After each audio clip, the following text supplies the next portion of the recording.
Assalamu alaikum wa rahmatullahi wa barakatuhu. Students, hope that you all will be very well in the good condition of health and iman.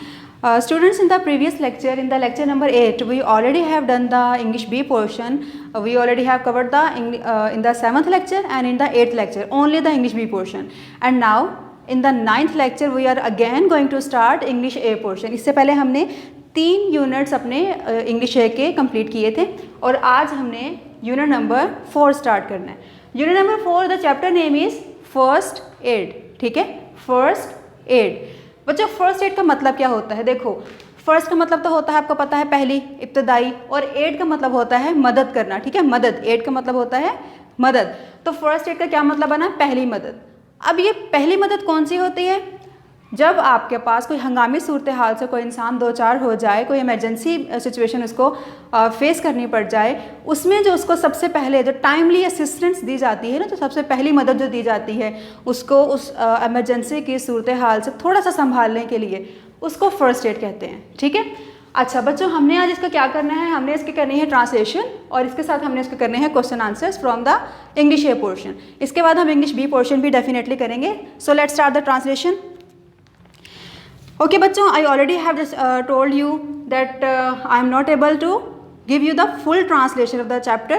तो जैसे हम पहले 3 chapters में करते रहे हैं कि हमने डिफ़िकल्ट मीनिंग्स लिखे यहाँ पर और फिर उन्हीं को ही हमने देखते हुए अपनी ट्रांसलेशन की. तो आज ऐसे ही हम दोबारा से स्टार्ट करते हैं. तो आपको जो बेटा पहला पैराग्राफ है ना, ये डिस्क्रिप्शन सिर्फ आपको बताई गई है फर्स्ट एड की, कि फर्स्ट एड असल में होता क्या है. तो क्या डिस्क्राइब किया गया है कि हम कह रहे हैं कि हम सबको ही, we all need help at times in our lives, कि हम सबको ही ज़िंदगी में कभी ना कभी, sometimes we may have accidents and we may get hurt, कि बाज़ औक़ात हम एक्सीडेंट्स करवा बैठते हैं या हम ज़ख्मी हो जाते हैं.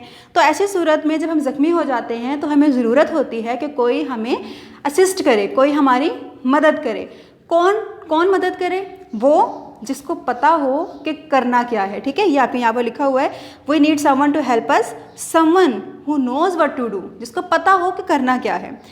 वो कह रहे हैं कि ये जो मदद की जाती है ना किसी की तरफ से, वो असल में फौरी मदद होती है. वो टाइमली असिस्टेंस, टाइमली का मतलब है बर वक्त, यानी वक्त पर दी जाने वाली, और असिस्टेंस का मतलब है मदद. तो टाइमली असिस्टेंस ये वो मदद होती है, ये वो वक्ती मदद होती है जो कि सादा सी, बहुत सिंपल सी मेडिकल टेक्निक्स पर मुश्तमिल होती है. यहाँ पर देखिए, एट टाइम्स का मतलब होता है बाज़ औक़ात, कभी कभार. असिस्टेंस का मतलब मदद. कॉम्प्राइज का मतलब मुश्तमिल होना. टेक्निक्स का मतलब महारतें. तो अभी हम ये वाली लाइन कर रहे हैं कि ये जो सादा सी मदद दी जाती है ना, ये बहुत सादा सी मेडिकल टेक्निक्स पर कॉम्प्राइज कर रही होती है, उसके ऊपर ये मुश्तमिल होती है. डॉक्टर्स नहीं होते हैं वो लोग, लेकिन उनको थोड़ी बहुत तरबियत दी जाती है. बेटा जैसे नहीं होते हैं बॉय स्काउट्स होते हैं, जैसे गर्ल गाइड्स होती हैं, उनको ये वाली तरबियत दी जाती है. जैसे ये डबल 1 डबल 2 वाले आप देखते हैं ना, तो उनके पास यही वाली ही तरबियत होती है. अच्छा, ये जो टाइमली असिस्टेंस है ना, इसमें उन्होंने इसकी इंपॉर्टेंस बयान की है कि ये क्या करती है. ये बाज़ औक़ात इंसान की जान बचाने का सबब बन जाती है. इतनी ज़्यादा इंपॉर्टेंट होती है ये कि बाज़ औक़ात इंसान की जान बचाने का ये सबब बन जाती है. कोई भी आम इंसान इसको हासिल कर सकता है. कोई स्पेसिफिक तालीम इसके लिए ज़रूरी नहीं है कि आपको इतना, आप ग्रेजुएट हो, आप इतना हो तो ही आपको ये हो सकता है. आप कोई भी इंसान इसको ईज़िली हासिल कर सकता है. अच्छा, इसको करने का तरीका क्या है कि देखो, कम से कम अशिया को यूज़ करते हुए ये दी जाती है इमदाद. कैसे? कि अगले पर्सन की जान बच जाए. ठीक है. इसके बाद स्टूडेंट्स आपका सेकंड पैराग्राफ स्टार्ट हो रहा है. यहाँ पर जो मैंने मीनिंग्स लिखे हुए हैं तमाम पहले पैराग्राफ के, तो यहाँ तक के क्रिटिकल का मतलब होता है अहम और ज़रूरी, इक्विपमेंट का मतलब होता है आलात, अनकॉन्शियस का मतलब होता है बेहोश हो जाना. तो ये जो बेहोश हो जाने वाली लाइन है ना, ये आपकी पहले पैराग्राफ की लास्ट लाइन है कि जो फर्स्ट एड का इल्म है ना, वो कहाँ से कहाँ तक फैला हुआ है, यानी कि आप कहाँ से स्टार्ट कर सकते हैं, किसकी मदद कर सकते हैं और कहाँ तक मदद कर सकते हैं. तो वो डिस्क्राइब कर रहे हैं कि अगर किसी का माइनर से कट्स आ गए हैं ना, तो वहाँ से आप उसकी फ़र्स्ट एड दे सकते हैं. उससे लेकर अगर कोई अनकॉन्शियस हो गया, कोई बेहोश हो गया, तो उसको होश में लाने तक ये फ़र्स्ट एड का इल्म इतने ड्यूरेशन में फैला हुआ है. ठीक है.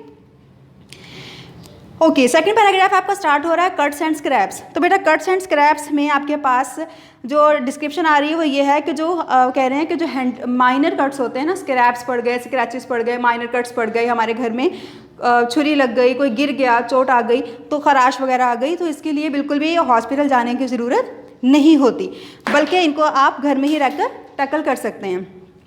लेकिन कहने कि अगर कोई बड़ा आ जाए, ज़ख़म ऐसा आ जाए जो कि घर पर असिस्ट ना हो सकता हो, तो फिर उसके लिए आपको जाना पड़ता है हॉस्पिटल्स में। अच्छा, इसके बाद वो डिस्क्राइब कर रहे हैं कि अगर आपको घर पर किसी को असिस्टेंस देनी है, घर पर आपको किसी का मदद करनी है, तो आप कैसे करेंगे। स्क्रैप का मतलब होता है रगड़, क्राइसिस का मतलब होता है बहरान या तो हंगामी सूरत हाल।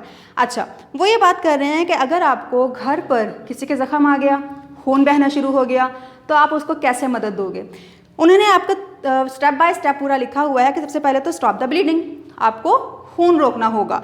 अब खून रोकने के लिए उन्होंने क्या कहा कि ज़ख़म अगर आया है ना, तो ज़ख़म वाली जगह पर 20 से 30 सेकंड तक किसी कपड़े से दबाव डाल के रखें, ठीक है, पकड़ के रखें उसको। अब जब उसको पकड़ के रखेंगे, दबाव डाल के रखेंगे ना, तो क्या होगा कि आपने उसको पकड़ लिया, उसके ऊपर जो खून बाहर निकला हुआ था वो जम जाएगा, क्लॉट बन जाएगा। क्लॉट का क्या मतलब होता है, लोथड़ा बन जाएगा, ठीक है, क्लॉट बन जाएगा, लोथड़ा बन जाएगा।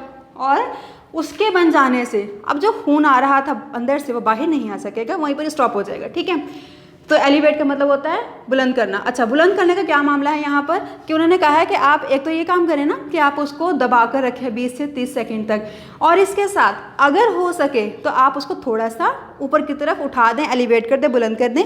ये जो मैं आपको बातें बता रही हूँ ये आपके second paragraph stop the bleeding में आ रही हैं। वो ये कह रहे हैं कि बिल्कुल भी आप ये मत चेक करते रहें कि आपका ये चेक करने के लिए कि खून रुक गया, यानी आपने 20 से 30 सेकंड तक पकड़ना ही पकड़ना है। ऐसा ना हो कि आप हर 3 सेकंड बाद, हर 10 सेकंड बाद चेक करें खून रुक गया है या नहीं रुका। इससे क्या होगा कि जो क्लॉट बना था ये हट जाएगा और दोबारा से खून बहना शुरू कर देगा। स्पर्ट का मतलब होता है बह निकलना, दोबारा से खून वहाँ से फूट पड़ेगा, ठीक है। स्पर्ट का मतलब फूट पड़ना भी होता है। अच्छा, इसके बाद वो कह रहे हैं कि आपने डिसलॉज, यहाँ पर आपको मैंने वर्ड लिखना था एक, ठीक है, डिसलॉज का अभी मैं आपको नेक्स्ट में भी बताऊंगी, एक इंपॉर्टेंट मीनिंग है जो यहाँ पर रहता है। तो अभी हमने इसको जब क्वेश्चन आंसर्स करने हैं ना, तो डिसलॉज का मीनिंग हम तब कर लेंगे। वैसे डिसलॉज का मतलब होता है क्लॉट को हटा देना, ठीक है। डिसलॉज का मतलब होता है क्लॉट को जो लोथड़ा बन रहा था उसको हटा देना। अच्छा बच्चों, इसके बाद आपका सेकंड पॉइंट आ रहा है क्लीन द वाउंड। जो आपका सेकंड पार्ट आ रहा है क्लीन द वाउंड में, इसमें क्या है कि अब आपने खून रोक लिया, ठीक है ना। अब खून रोकने के बाद आपने उस ज़ख़म को धोना है, ठीक है। जो ज़ख़म बन गया है उसको आपने धोना है। अब धोने का क्या तरीका है, उन्होंने कहा है कि साबुन से हरगिज़ नहीं धोना। साबुन यूज़ करेंगे तो आपको जो ज़ख़म है वो सोप आपके ज़ख़म को इरिटेट कर देगा, मिर्चे लगा देगा, खराश कर देगा। तो कोशिश करें कि ज़ख़म वहाँ पर आप साबुन यूज़ ना करें, बट अगर नेसेसरी हो तो ज़ख़म के इर्द गिर्द तो आप यूज़ कर लें, बट ज़ख़म के करीब वो नहीं जाना चाहिए। इसके बाद उन्होंने कहा कि अगर फिर भी धोने के बाद भी ज़ख़म के अंदर कुछ डेब्रिस, कुछ ज़र्रात, पार्टिकल्स बाकी रहे हैं गर्द के, तो आप उसको फिर क्या करेंगे कि आप उसको ट्वीज़र्स की मदद से उसको एक एक करके उन ज़र्रात को वहाँ से चुन लेंगे, उठा लेंगे। इससे क्या होगा कि वो कह रहे हैं कि अगर वहाँ पर डस्ट रह गई, अगर वहाँ पर डेब्रिस रह गई, ये डेब्रिस टुकड़े यानी छोटे छोटे से ज़र्रात अगर वहाँ पर वो रह गए, तो फिर क्या हो सकता है कि तिशनज की बीमारी हो सकती है। टेटनस, टेटनस का मतलब होता है तिशनज, ये तिशनज एक बीमारी का नाम है, ठीक है। तो तिशनज की बीमारी हो सकती है। वो कह रहे हैं कि इससे बचने के लिए ज़रूरी है कि ज़ख़म को अच्छी तरीके से वॉश कर लिया जाए।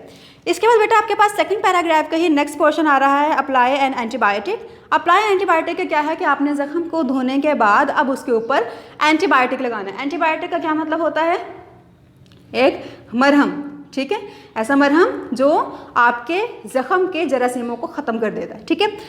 तो सबसे पहले क्या करना है कि आपने ऑइंटमेंट लेना है। ऑइंटमेंट लेकर आपने ज़ख़म के ऊपर एक थिन लेयर, एक पतली सी लेयर आपने उसके ऊपर लगानी है क्रीम की, एंटीबायोटिक क्रीम की या फिर किसी भी ऑइंटमेंट की। तो उससे क्या होगा कि वो आपके ज़ख़म को ठीक नहीं करेगा। जो ऑइंटमेंट्स हम लगाते हैं ना, वो हमारे ज़ख़म को ठीक नहीं करते, बल्कि वो क्या करते हैं, वो एक तो सरफेस को, हमारी स्किन के सरफेस को एक तो वो मॉइस्ट रखते हैं, नम रखते हैं, नमी वाला रखते हैं, तो वो अकड़ता नहीं है, ठीक है, तकलीफ नहीं होती।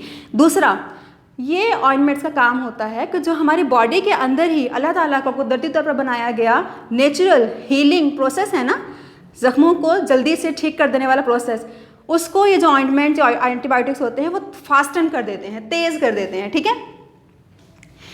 ठीक हो गया। अच्छा, इसके बाद वही बात कर रहे हैं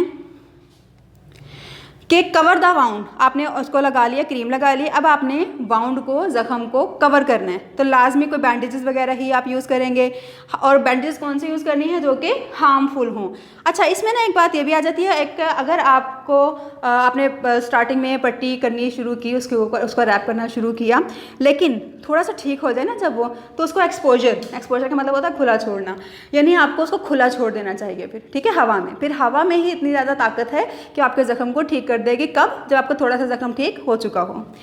इसके बाद चेंज द ड्रेसिंग, कि आपने ड्रेसिंग तो कर ली, आपने पट्टी तो कर ली, बट अब उसके बाद आपने उसको ड्रेसिंग को चेंज भी करना है। कितनी मरतबा चेंज करना है? एटलीस्ट डेली, ठीक है, कम से कम आपने रोज़ाना उसको चेंज करना है, या फिर जब कभी भी वो गंदी हो जाए या तो गीली हो जाए। अच्छा, इसके बाद उन्होंने इसमें यह भी बताया है कि कुछ पट्टियाँ कुछ ऐसी होती हैं ड्रेसिंग्स जिनमें एडहेसिव मटेरियल यूज़ होता है। एडहेसिव मटेरियल का मतलब होता है चिपकने वाला मादा, जैसे सनी प्लास्ट में होता है ना बाजू का चिपकने वाला मादा, इस तरह का। तो चिपकने वाला मादा यूज़ हो रहा होता है, उससे बहुत सारे लोग एलर्जिक होते हैं। तो वो कह रहे हैं कि अगर आप इससे एलर्जिक हैं तो आप स्टेराइल गॉज यूज़ कर लें। स्टेराइल गॉज कौन से होते हैं? स्टेराइल मतलब होता है जरासीम से पाक, गॉज का मतलब है जाली। तो स्टेराइल गॉज का मतलब है जरासीम से पाक जाली। जैसे डॉक्टर्स की दुकान पर हमें मिलते हैं ना, अक्सर ज़ख़म पर हम जब देखते हैं कि वो कॉटन के बने हुए वाइप्स से होते हैं, टुकड़े से होते हैं, जाली के ऊपर उन्होंने रैप किया हुआ होता है वो। तो कह रहे हैं कि वो रख लें और उसके ऊपर आप उसको रैप कर लें, या फिर आप इलास्टिक बैंडेजेस यूज़ कर लें, जो कि आमतौर पर दवाखाने में आपको ईजीली मिल जाती हैं। अच्छा, इसके बाद वो कह रहे हैं कि अगर आप इन तमाम ड्रेसिंग के बाद भी अगर आप ये देखें कि उसमें ज़ख़म में आपको रेडनेस शो हो रही है, सुर्खी आ रही है, आपके दर्द में इजाफा हो रहा है, ड्रेनेज हो रही है, ड्रेनेज बहाव, ठीक है, यानी ज़ख़म में रेशा सा निकल रहा है या खून मुसलसल निकल रहा है, या फिर आपके ज़ख़म में जलन हो रही है या स्वेलिंग हो रही है, तो लाजमी फिर डॉक्टर से रुजू करें। इसके बाद बेटा पैराग्राफ नंबर 3 आपका स्टार्ट हो रहा है। पैराग्राफ नंबर 3 में उन्होंने बताया फर्स्ट एड किट। वो कह रहा है कि हर जगह पर, आपके स्कूल्स में, आपके घरों पर, हर जगह पर, ऑफिस में लाजमी फ़र्स्ट एड किट होनी चाहिए। अच्छा, फ़र्स्ट एड किट में क्या क्या होता है और कैसे इसको यूज़ किया जाता है वो यहाँ पर उन्होंने डिस्क्राइब किया है। उन्होंने कहा है फ़र्स्ट एड बुक, सबसे पहले तो फ़र्स्ट एड बुक उसके अंदर होनी चाहिए, जिसकी मदद से आपको ये पता चलेगा कि हमने फ़र्स्ट एड बॉक्स को यूज़ किस तरह से करना है, ठीक है। और वो इन्होंने कहा है, यहाँ पर ये वाली बात रह गई थी एक्सेसिबल, कि वो कहाँ पर रखा होना चाहिए, जो कि काबिले रसाई हो। एक्सेसिबल का मतलब होता है काबिले रसाई, यानी हर किसी की पहुँच में हो। अच्छा, इसके बाद है आपका बैंड एड्स। दूसरा पॉइंट है बैंड एड्स में क्या शामिल है कि आपने स्टिकी प्लास्टर्स को यूज़ करना है। किस तरह से? वो कह रहे हैं कि बैंड एड्स में आप स्टिकी प्लास्टर्स को भी यूज़ कर सकते हैं, या फिर स्मॉल ड्रेसिंग जो वाइप्स होती हैं ना, आप उनको भी यूज़ कर सकते हैं। अब इसमें कौन सी चीज़ आ रही है? आपके सनी प्लास्ट आ रहे हैं, ठीक है।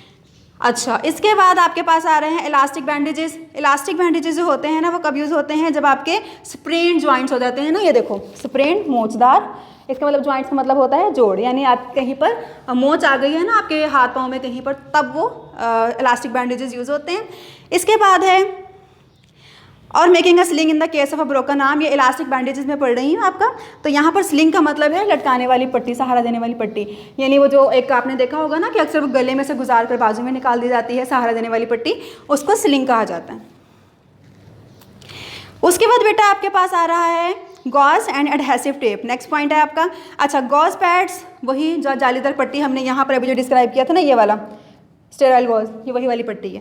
तो गॉज पैड्स और rolls are cloth pads that are place directly on a wound, जो डायरेक्टली जख्म के ऊपर रख दिए जाते हैं और फिर उनको दूसरी पट्टी से रैप कर दिया जाता है। अच्छा, इसके बाद है आपका एंटीसेप्टिक वाइप्स। एंटीसेप्टिक वाइप्स कौन से होते हैं? एंटीसेप्टिक वाइप्स होते हैं जो कि कोई से भी आपका बाज़ार से इजीली अवेलेबल होते हैं, फार्मेसी से। आपने वो वाइप्स लेने होते हैं, वो ज़ख्म के ऊपर एज इट इज़ पेस्ट कर दिए जाते हैं, लगा दिए जाते हैं, तो वो आपके ज़ख्म को कवर कर देते हैं। कॉटन वूल भी इसी में ही आ जाता है। और इसके बाद है आपका सेफ्टी पिन एंड ट्वीज़र्स। ये किस लिए यूज़ में आएगा कि जो आपने ऊपर बैंडेजेस, जो पट्टियाँ यूज़ की हैं ना, उनको कवर करने के लिए, यानी उनको एक जगह पर ठहरा के रखने के लिए। इसके बाद सीजर्स है। सीजर्स का आपको पेयर चाहिए होगा, जो कि आपको गॉज को, जालीदार पट्टी को कट करने के लिए होगा। इसके बाद बेटा है लेटेक्स ग्लव्स। लेटेक्स का मतलब होता है रबड़ के। रबड़ के दस्ताने। तो आपको रबड़ के दस्ताने चाहिए होंगे, क्यों? क्योंकि अगर आप किसी खास तौर पर किसी दूसरे का अगर ज़ख्म को आप ठीक कर रहे हो ना, ट्रीट कर रहे हो, तो उसके जरासीम आपको ना लग जाएं, तो इसलिए आपको रबड़ के दस्ताने पहनने होंगे। इसके बाद है कैलामाइन लोशन। कैलामाइन लोशन कौन सा होता है? ज़ख्म को धोने वाला लोशन, ठीक है, ज़ख्म को धोने वाला लोशन। इसके बाद है कि क्लिनिकल थर्मामीटर आपको चाहिए होगा, नॉर्मल थर्मामीटर जिससे हम बुखार चेक करते हैं। और इसके बाद है एनाल्जेसिक टैबलेट्स, ये आपका लास्ट पॉइंट है। एनाल्जेसिक टैबलेट्स कौन सी होती हैं? तो दर्द को दूर करने वाली टैबलेट्स होती हैं। तो स्टूडेंट्स यहाँ पर आपको ये मैंने बताया कि फर्स्ट एड किट में, फर्स्ट एड बॉक्स में आपके पास कौन कौन सी चीज़ें होनी चाहिए। Now we are going to start the question answers of this chapter, ठीक है, let's start. Okay students, now we are going to start the question answers of the unit number 4. So here are only the answers as usual. आपने जो question हैं वो आपकी book से देखने हैं आपने। बेटा आप लोग आई डोंट नो कि आप नोट्स रेडी कर रहे हैं अपने या नहीं, बट आपको ये तमाम नोट्स अपनी नोटबुक पर रेडी करने हैं। ये वीडियो लेक्चर्स का पर्पज़ ये है कि आपके नोट्स साथ साथ रेडी होते रहें।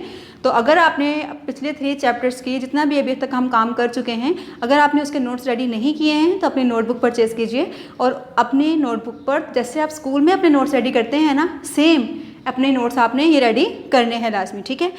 अच्छा, पहला क्वेश्चन है आपका, you should not keep checking if the bleeding has stopped why, कि अगर आप ज़ख्म के ऊपर 20 से 30 सेकंड तक दबाव आपने डाले रखा हुआ है तो आपको बार बार उसको चेक नहीं करते रहना चाहिए, क्यों? तो आंसर है इफ़ द ब्लीडिंग स्टॉप्स, अगर खून बहना रुक जाता है, we should not keep checking, तब भी हमें चेक नहीं करते रहना चाहिए द वाउंड, ज़ख्म को, बिकॉज क्योंकि it may irritate the wound, क्योंकि ये शायद ज़ख्म को इरिटेट कर दे, उसको खराश पैदा कर दे, and cause the bleeding to resume, और खून बहना दोबारा से स्टार्ट हो जाए। इसके बाद है आपका why is it necessary to keep away soap from the wound, क्यों ज़रूरी है साबुन को ज़ख्म से दूर रखना। हमने ट्रांसलेशन के दौरान अभी पढ़ा था the soap must be kept away, जो साबुन है उसको ज़रूर दूर रखना चाहिए। केप्ट अवे का मतलब होता है दूर रखना, फ्रॉम द वाउंड, ज़ख्म से, बिकॉज क्योंकि इट में इरिटेट द वाउंड, क्योंकि ये ज़ख्म को इरिटेट कर सकता है। जो बात हमने यहाँ पर की थी वही बात ही हमने यहाँ पर भी की है, बस यहाँ पर थोड़ा सा यहाँ बस वर्डिंग का डिफरेंस आ रहा है, बाकी आपका क्वेश्चन सेम ही है, इजी टू लर्न हो जाएगा आपके लिए ये। इसके बाद है how is an antibiotic cream और ointment good in healing the wound, जो एंटीबायोटिक क्रीम्स होती हैं या फिर ऑइंटमेंट्स होते हैं, जो मरहम होते हैं, वो किस तरह से ज़ख्म को ठीक करने में मदद देते हैं। तो कैसे मदद देते हैं वो? एन एंटीबायोटिक क्रीम और ऑइंटमेंट, जो एंटीबायोटिक क्रीम्स होती हैं या फिर ऑइंटमेंट्स होते हैं, जो मरहम होते हैं, वो गुड होती है, अच्छी होती है। ये दोनों चीज़ें देखो और लगा हुआ है ना यहाँ पर, इसलिए हमने यहाँ पर इसका वर्ड यूज़ किया, ठीक है। और ऑइंटमेंट इज़ गुड, वो अच्छे होते हैं इन हीलिंग द वाउंड, ज़ख्म को ठीक करने में, मुंदमिल करने में, हील करने में, बिकॉज क्योंकि it keeps the surface moist, क्योंकि ये सरफेस को, सतह को मॉइस्ट, नम रखते हैं, यानी गीला रखते हैं, नमी वाला रखते हैं, and fastens the body's natural healing process. Fastens का मतलब होता है तेज़ कर देते हैं, ठीक है। द बॉडीज, ये अपॉस्ट्रोफी लगाकर एस लगा, मतलब जिस्म का, यानी बॉडी के नेचुरल हीलिंग प्रोसेस को, कुदरती ठीक कर देने वाले अमल को वो फास्टन कर देते हैं, तेज़ कर देते हैं, ठीक है। इसके बाद है बेटा आपका next question, question number 4, what should you do if you are allergic to adhesive material used in most bandages. अगर आप जो पट्टियों में चिपकने वाला मादा होता है, एडहेसिव मटीरियल होता है, अगर आप उससे एलर्जिक हैं तो आपको क्या करना चाहिए? If a person is allergic, अगर एक पर्सन एलर्जिक है टू द एडहेसिव मटीरियल, चिपकने वाले मादे से, ही मे यूज़, तो वो इस्तेमाल कर सकता है। मे का मतलब होता है सकता है। एडहेसिव फ्री ड्रेसिंग, चिपकने वाले मादे के बगैर जो ड्रेसिंग यूज़ होती है वो, और गॉज या तो जाली, फास्टन। अब देखो यहाँ हमने पढ़ा फास्टन्स, यहाँ हमने पढ़ा फास्टन। इस फास्टन्स का मतलब होता है तेज़ कर देना, और इस फास्टन का मतलब होता है जोड़ देना, ठीक है। द वाउंड और gauze fasten with paper tape, जो कि जोड़ी जाती है एक पेपर टेप के साथ, ठीक है। जैसे हम हॉस्पिटल्स में देखते हैं ना कि पेपर टेप होती है ना, डॉक्टरीज टेप जिसको हम कहते हैं होते हैं आमतौर पर, वो वाली टेप यूज़ करते हुए इन पट्टियों को फिर जोड़ा जाता है। क्वेश्चन नंबर 5 है आपका बेटा, when do you need to see a doctor, आपको कब डॉक्टर के पास जाने की ज़रूरत होती है? If the wound is not healing, अगर ज़ख्म ठीक नहीं हो रहा, and any redness, pain, drainage और स्वेलिंग आर नोटिस, और आपको सुर्खी नज़र आ रही है, दर्द या ज़ख़म बहना शुरू हो गया, रेशा आना शुरू हो गया है, या फिर सूजन आनी शुरू हो गई है, अगर आप ये चीज़ें नोटिस कर रहे हैं, the doctor must be consulted, तो फिर डॉक्टर से ज़रूर कंसल्ट करना चाहिए, डॉक्टर से ज़रूर मशवरा लेना चाहिए। बेटा लास्ट क्वेश्चन है आपका, what should your first aid kit consist of. आपकी जो फर्स्ट एड किट है उसके ऊपर क्या क्या चीज़ें उसके अंदर मौजूद होनी चाहिए। तो आपके सबसे पहले है कि the first aid kit should consist of, जो आपकी फर्स्ट एड किट है वो ज़रूर मुश्तमिल होनी चाहिए। सबसे पहले है फर्स्ट एड बुक पर, दूसरा है बैंड एड्स पर, फिर है इलास्टिक बैंडेजेस, फिर है गॉज एंड एडहेसिव टेप, ये वो सारी बातें हैं जब ये हमने ट्रांसलेशन में पढ़ी थी। इसके बाद है एंटीसेप्टिक वाइप्स, फिर है सेफ्टी पिन्स या तो फिर ट्वीज़र्स तो आपको पता है ना, चुटकी को कहते हैं। इसके बाद सीजर्स, फिर यानी कि कैंची, उसके बाद लेटेक्स ग्लव्स यानी रबड़ के दस्ताने, कैलामाइन लोशन, वही जब भी हमने पढ़ा था कि जरासीम को ज़ख़म को धोने वाला, जरासीम को पाक कर देने वाला, जरासीम से पाक कर देने वाला लोशन। क्लिनिकल थर्मामीटर, वही जो हमारा नॉर्मल थर्मामीटर होता है बुखार चेक करने वाला। एंड एनाल्जेसिक टैबलेट्स का मतलब होता है वो टैबलेट्स जो पेन किलर्स होती हैं, यानी ज़ख़म को जो वो दर्द को रफ़ा कर देती हैं, ज़ख़म में से दर्द को ख़त्म कर देती हैं। स्टूडेंट्स ये आपका इंग्लिश ए पोर्शन आज का कंप्लीट हो गया है। Now we are going to start English B portion, let's start. Okay students, now we are advancing towards the English B portion.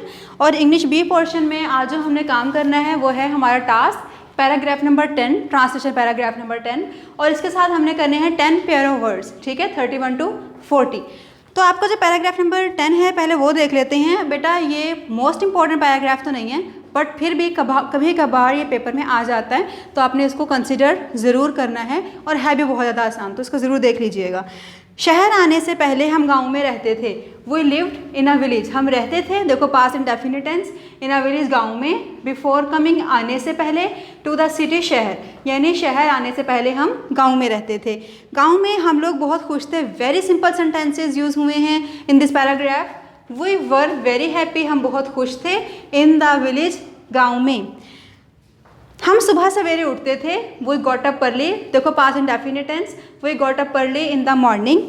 मुंह हाथ धोकर नमाज पढ़ते, after washing our hands and face. ये सेंटेंस की सीक्वेंस होता है, तरतीब होती है कि आपको सेंटेंस को देखते हुए उसके मुताबिक कुछ वर्डिंग को ऐड करना पड़ता है। यहाँ पर आपके पास बाद का वर्डिंग लिखा हुआ है कि मुंह हाथ धोने के बाद, बल्कि लिखा हुआ है मुंह हाथ धोकर, तो सेंस चूँकि वही बन रही है तो इसलिए हमने यहाँ पर आफ्टर का वर्ड यूज़ किया। After washing our hands and face, हाथ और मुंह धोने के बाद वी ऑफर्ड आवर प्रेयर्स, हम नमाज अदा करते थे। फिर सरसब्ज खेतों में सैर के लिए जाते, then we went out in the green fields, फिर हम जाते, वेंट आउट जाते, इन द ग्रीन फील्ड सरसब्ज खेतों में, फॉर अ वॉक सैर के लिए। दोपहर को दरख्तों की छाँव में सोते थे, एट नून दोपहर में, वी स्लेप्ट सोते थे, इन द शेड छाँव में, ऑफ ट्रीज दरख्तों की। गांव के पास एक नदी बहती थी, नदी का मतलब होता है स्ट्रीम, ठीक है, इंग्लिश में हम स्ट्रीम को कहते हैं। आ स्ट्रीम फ्लोड, एक नदी बहती थी, नियर द विलेज, गांव के नज़दीक। लास्ट सेंटेंस है बेटा आपका, इसका पानी साफ और ठंडा था, इट्स वाटर, उसका पानी, वॉज क्लीन, साफ था, एंड कूल और ठंडा था। स्टूडेंट्स होप सो कि आपको पैराग्राफ समझ में आ चुका होगा। इसके बाद अब हमने करने हैं अपने pair of words.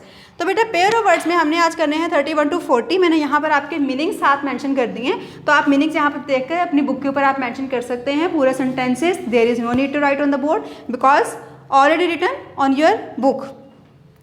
So the very first 31st sentence is jail, ठीक है बेटा, ये जेल ही वर्ड है, ये जेल ही वर्ड है। बच्चे कंफ्यूज हो जाते हैं कि ओ आ रहा है तो हमने इसको कैसे अदा करना है, इसकी प्रोनाउंसिएशन जेल ही रहेगी, जेल। और ये है गोल, गोल कौन सा है, ये जेल, जेल वाला, यानी जो आम कोठड़ियाँ सेल्स होते हैं ना, ये वो जेल है, और ये गोल का मतलब है मकसद। तो सबसे पहले आपका है jail, the prisoner was sent to the jail, कैदी को जेल भेज दिया गया। दूसरा है goal, he is advancing towards his goal steadily, वो एडवांस कर रहा है, बढ़ रहा है, टुवर्ड्स हिज गोल, अपने गोल की तरफ, स्टीडीली मुस्तैदी के साथ, यानी रेगुलरली। इसके बाद है हील, हील और हील, ये हील एड़ी, पाँव की एड़ी, और ये हील जब ये भी हमने पढ़ा था यूनिट नंबर 4 में कि ज़ख़म, ठीक है, सॉरी ज़ख़म को ठीक करना, यहाँ पर इसका मतलब है ज़ख़म को ठीक करना। मैं यहाँ पर दोबारा से ये राइट कर देती हूँ,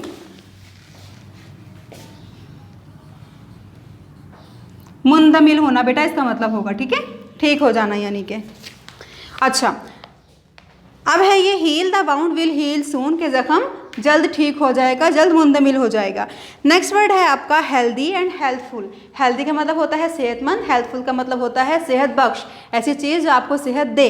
तो हेल्दी का है a healthy man can enjoy life, के एक सेहतमंद इंसान ज़िंदगी को इंजॉय कर सकता है। और हेल्थफुल है सेहत बख्श। तो milk is a healthful, milk is healthful for our body, कि दूध हमारे जिस्म के लिए सेहत बख्श है।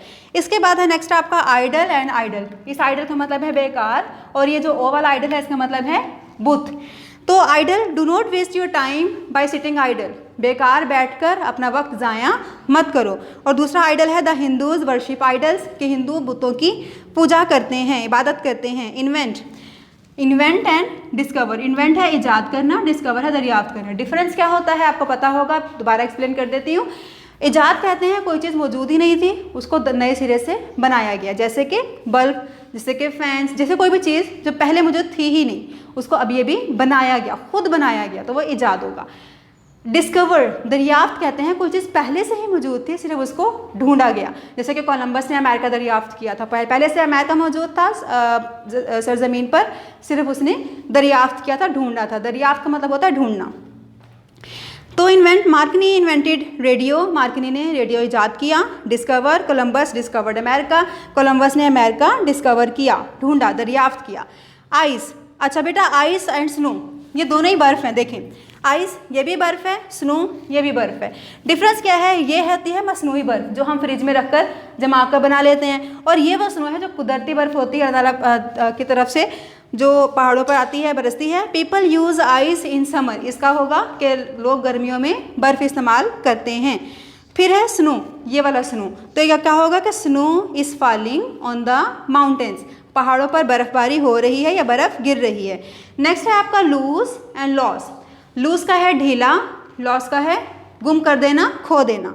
तो loose, it is a fashion to wear loose shirts, ढीली शर्ट्स पहनने का आजकल फैशन है, रिवाज है। इसके बाद लॉस, लॉस का मतलब होता है खो देना। तो डू नॉट लॉस करेज, अपनी हिम्मत, अपना हौसला मत खो। इसके बाद बेटा है lesson and lesson, lesson and lesson. इसके ऊपर आपने ना एस पर स्ट्रेस देना, लेसन, ठीक है। लेसन का मतलब है सबक, और इस लेसन का मतलब है कम करना। तो lesson, the first lesson of our book is easy, हमारी बुक का पहला सबक आसान है। और उसके बाद है लेसन, कम करना। Please lesson the speed of the car, please car की स्पीड को कम करें। इसके बाद बेटा सेकंड लास्ट है आपके पास लेटर, और दूसरा है लेटर, ठीक है। अब ये जो लेटर वही जो ख़त नॉर्मल होता है, और ये लेटर है मौखिर ज़िक्र, ठीक है, उर्दू का वर्ड है मौखिर ज़िक्र। मौखिर ज़िक्र का क्या मतलब होता है, जिसका जिक्र बाद में किया गया। अभी समझ आ जाएगा आपको ये। पहले हम लेटर का देख लेते हैं। इसका I have written a letter to my friend, मैंने अपने दोस्त को एक ख़त लिखा। और दूसरा है आपका ये वाला लेटर, तो इसका क्या मतलब होगा, of wealth and health, the latter is more important. अब देखिए मैंने क्या कहा, ऑफ वेल्थ दौलत, एंड हेल्थ और सेहत, the latter is more important. दोनों में से जिसका जिक्र बाद में किया गया वो इम्पॉर्टेंट है। तो बाद में किसका जिक्र किया गया, सेहत का, पहले दौलत फिर सेहत, तो जिसका जिक्र बाद में किया गया यानी सेहत का, तो वो इम्पॉर्टेंट है, ठीक है। लास्ट है बेटा आपका लायर एंड लॉयर। तो जो लायर है वो है झूठा, और क्या है, Akbar is a liar, Akbar झूठा है, ही ऑलवेज टेल्स लाई, वो हमेशा झूठ बोलता है। और इसके बाद लास्ट है आपका लॉयर। लॉयर का मतलब है वकील, I want to become a lawyer, मैं एक वकील बनना चाहता हूँ या वकील बनना चाहती हूँ। स्टूडेंट्स आज का लेक्चर आपका कंप्लीट हो चुका है, लेक्चर नंबर 9। होप सो आपको समझ आया होगा। अपने नोट्स को ज़रूर रेडी कीजिएगा और इसको अच्छे तरीके से लर्न कर लीजिएगा, ठीक है। थैंक यू, अल्लाह हाफिज़।